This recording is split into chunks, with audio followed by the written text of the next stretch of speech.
शरीर की रक्षा के लिए उसने 10 सैनिक रखे हैं। उसमें से 5 है कर्म इंद्री और 5 है ज्ञान इंद्रियां। इन 5 कर्म इंद्रिय और ज्ञान इंद्रियों से ही शरीर की संपूर्ण की रक्षा होती है। हवा चली, तिनका उड़ा, क्या पलक को किसी ने कहा गिर जा, लेकिन पलके गिर गए। तो थोड़ी सी खुजली हुई, कभी आप हाथ को कहते चल उठ, सर तक पहुंच।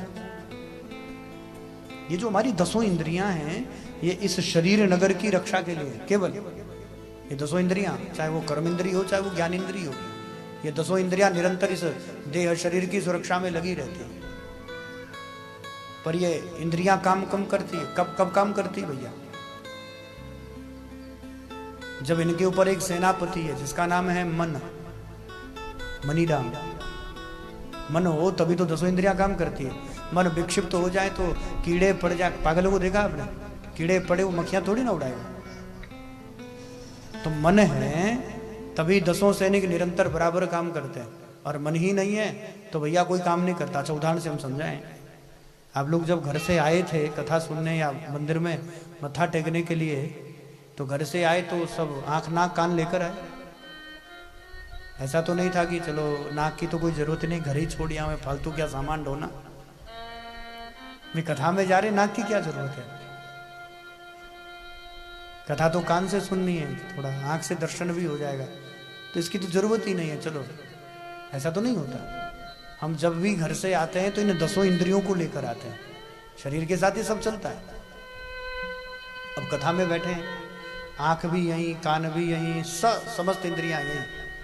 अब कथा में बैठे बैठे तुम्हारा मन चला जाए रसोई में चाय पीने के लिए। शाम की समय है, 2 घूंट चाय मिल जाती है। अब कितनी बढ़िया कथा प्रसंग चल रहा हो, पर मन कहीं बाजार चला गया घूमने, ना आंख देखती है ना कान सुनते हैं।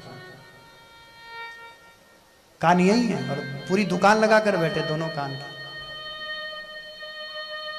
पर ना ये सुनेगा ना ये सुनेगा। यदि मन थोड़ी देर के लिए भी कहीं घूमने बाजार चला गया, कहीं भी चला गया, ये सोचो कि कहीं दुकान में साड़ी देखने चला गया, मन तो कहीं भी जा सकता है।